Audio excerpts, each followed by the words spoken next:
Welcome, everyone, to the Drake Martinez podcast. I'm your host, Drake, and today we're going to be talking a little bit about musicianship and how you can progress on your instrument to the point where you can play comfortably and make music, which is the whole goal.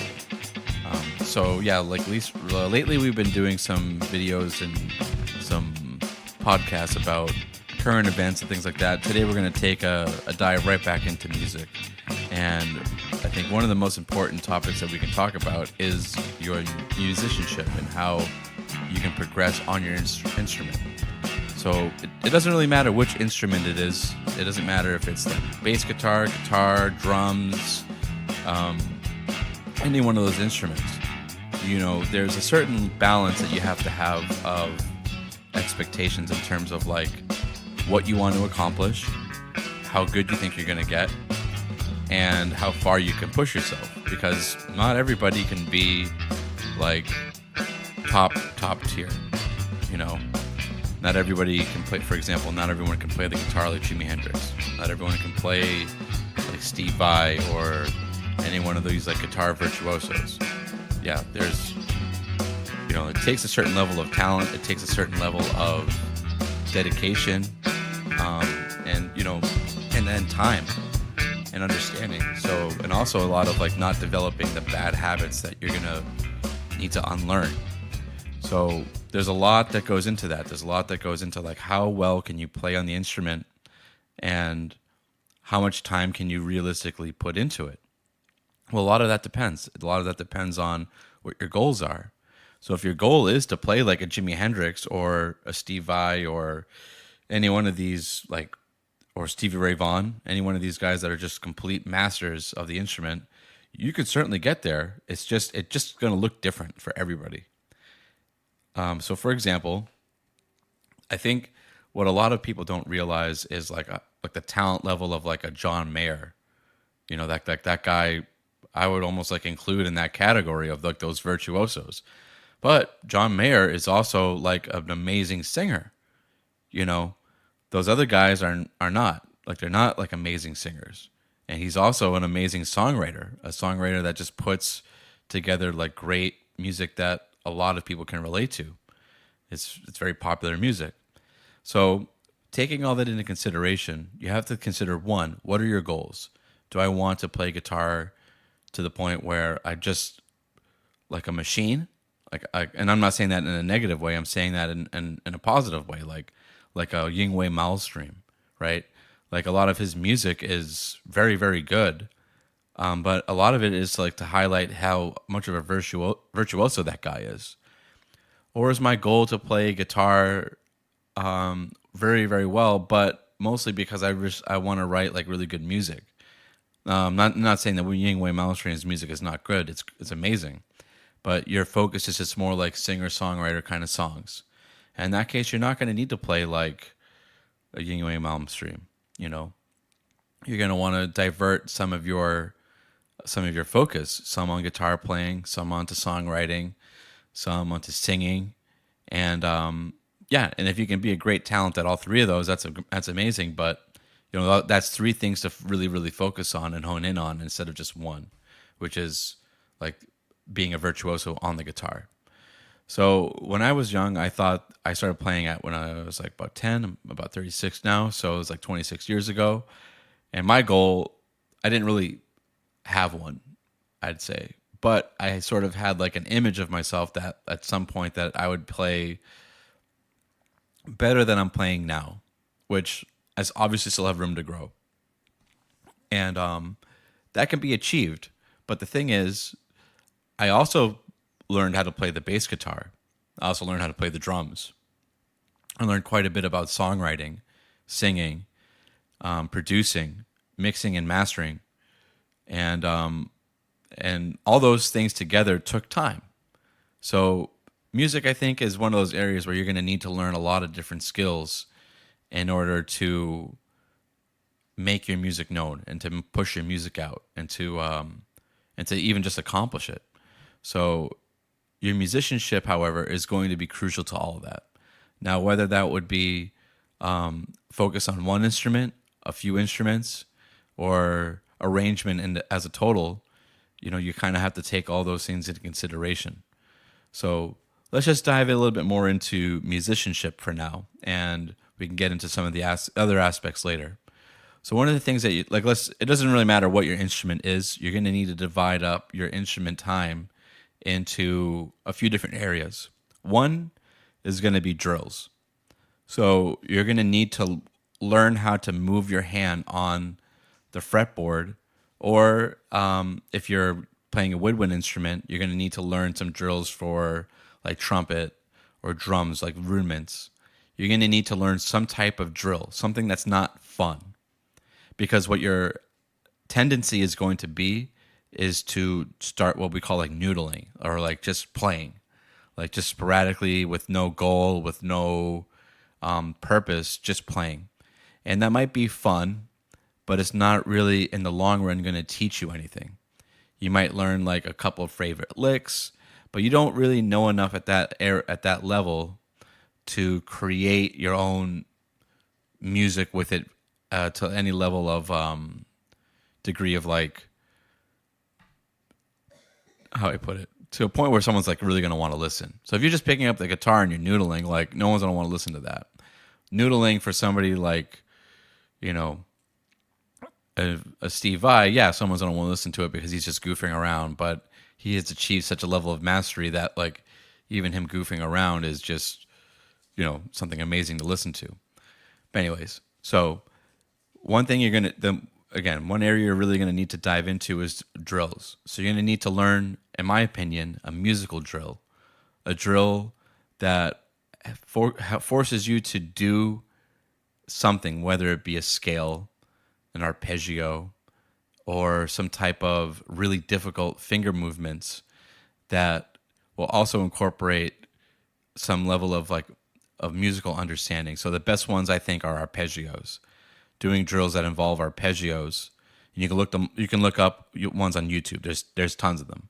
There's tons of drills that you can use to really emphasize arpeggios and finger patterns to move about them on the fretboard or in a woodwind instrument seamlessly over time. And you want to increase your level of drills and difficulty as time goes on.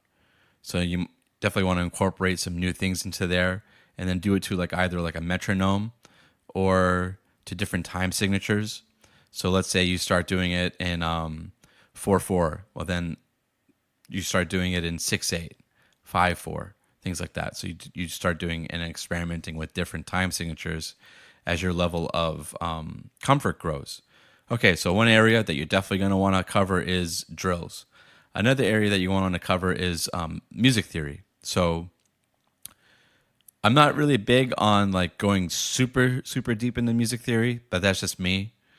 I know enough. I know how to find my relative minors. I know the different modes. I know how to play chords in major, minor, mixolydian, or dominant. I know how to find all those different chords and those shapes on the E string as the root note and on the A string as the root note. And I can find those, and then I can play in that key, and then I can do what's called the Nashville number system.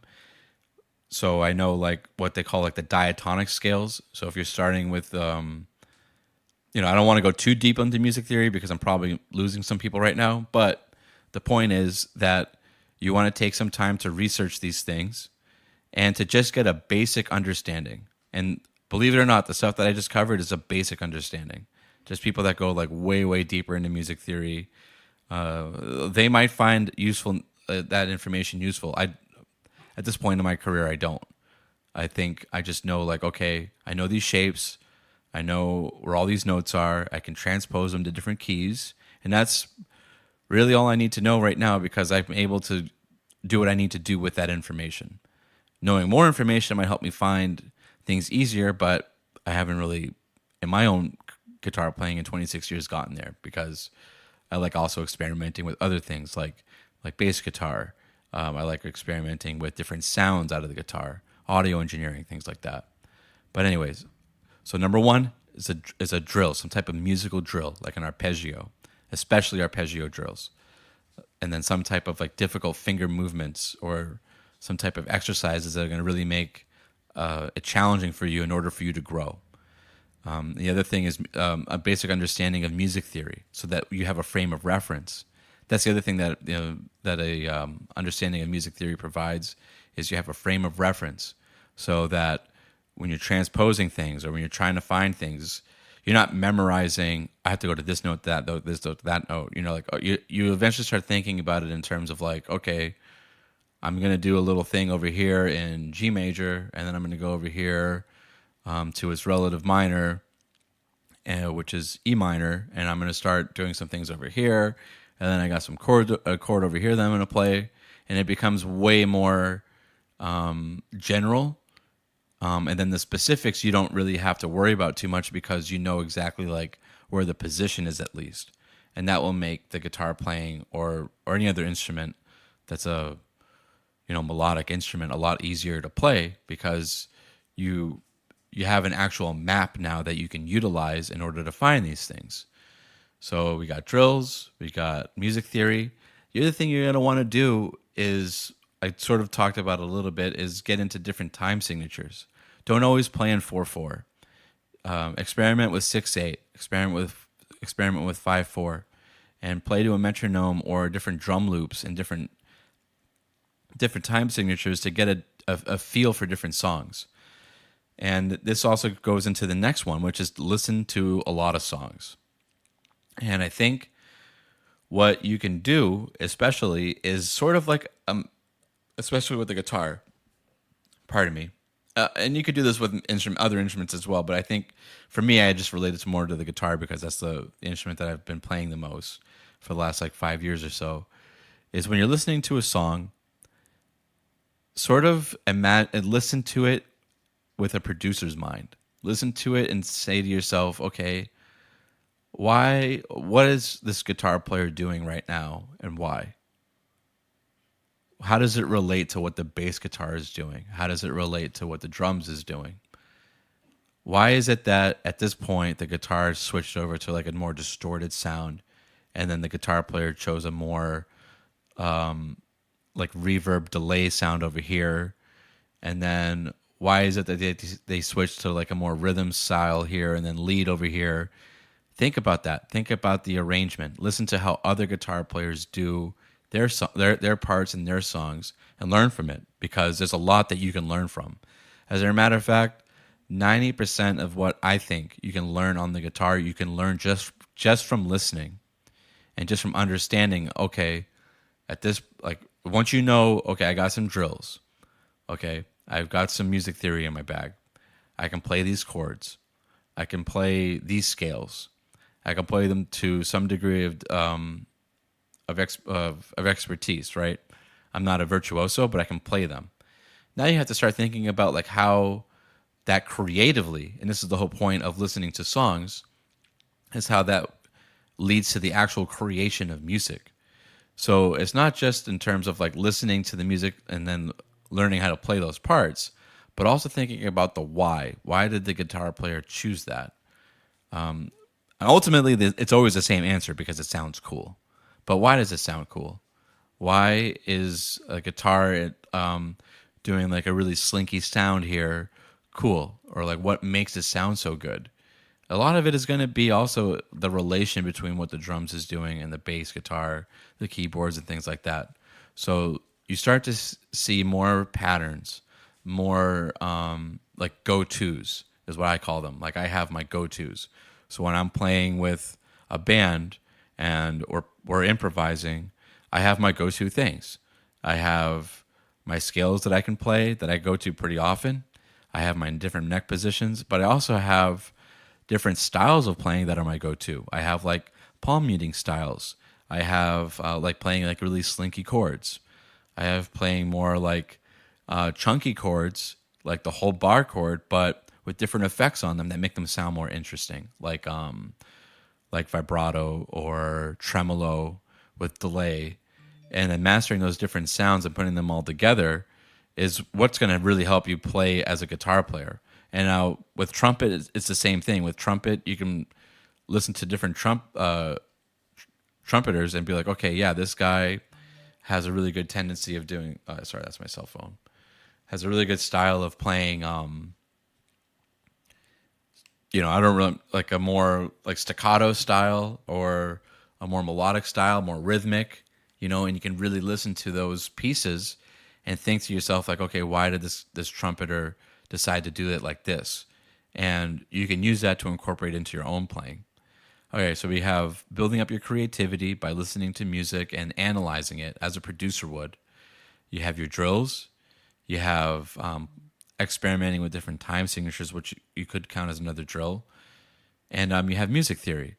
And I think one of the other things that you have to do is overall set goals and mark your progress.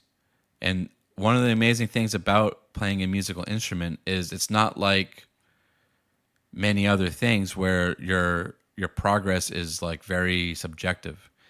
In music, your progress is very measurable because one week you can't play a song. Then the next week you can play a little bit of it. And then the following week you can play it. And that's progress that you can see immediately. And it should motivate you to be like, okay, wow, I'm getting better. I'm putting all these concepts together. My fingers are moving more gracefully on the neck. And another thing that's just like in the long run is try not to do things on your instrument that are going to hurt you in the long run. One is learning bad habits. So research what bad habits are on your instrument and avoid them. And more importantly, and then also importantly, is look up what good habits would be. But then also what you're going to want to do is just not press down so hard. You're going to want to use as much minimal effort as you can so that you're saving your joints and your fingers from arthritis or things like that might pop up in the future. So very, very important. Because younger guitar players have a tendency to like really like almost like choke the neck, and like they're like pressing down with all their might when they don't really.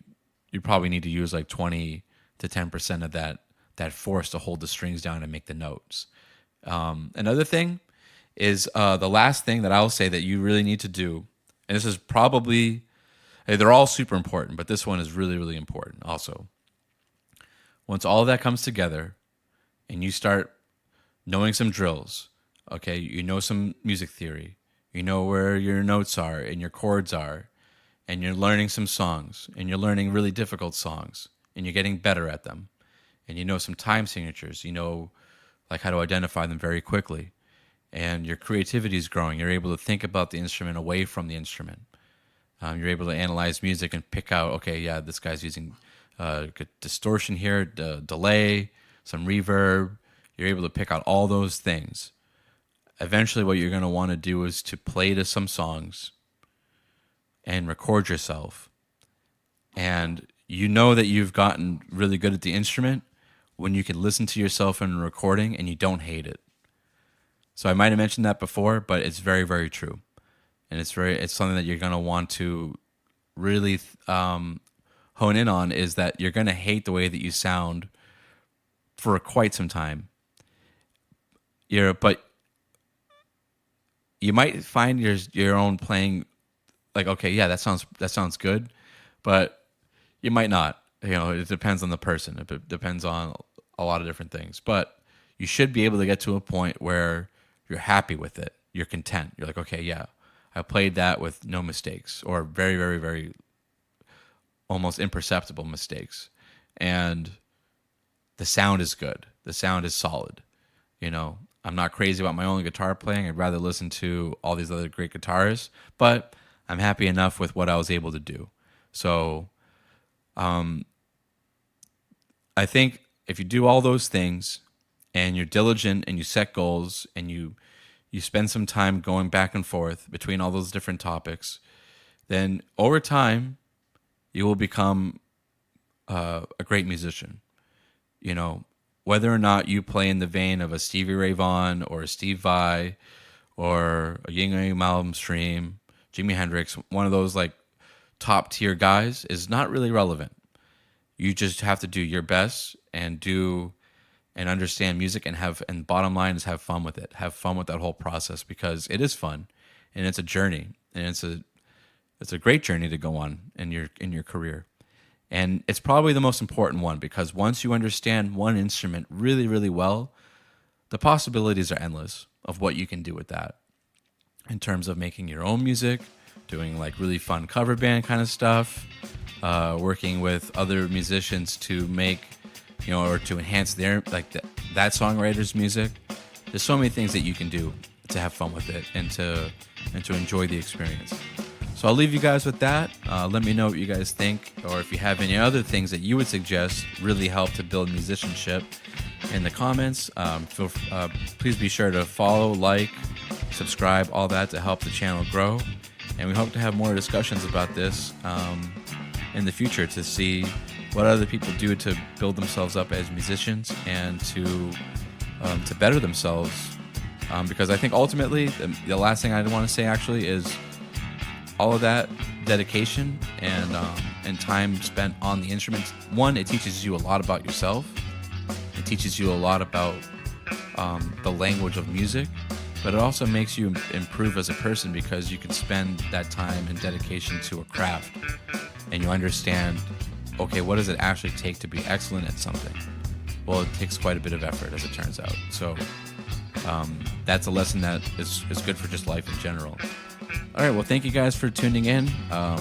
Really appreciate you guys listening. And again, let me know what you guys think, or what you guys would and ladies would prefer or add on to that in order to build up your musicianship in the comments.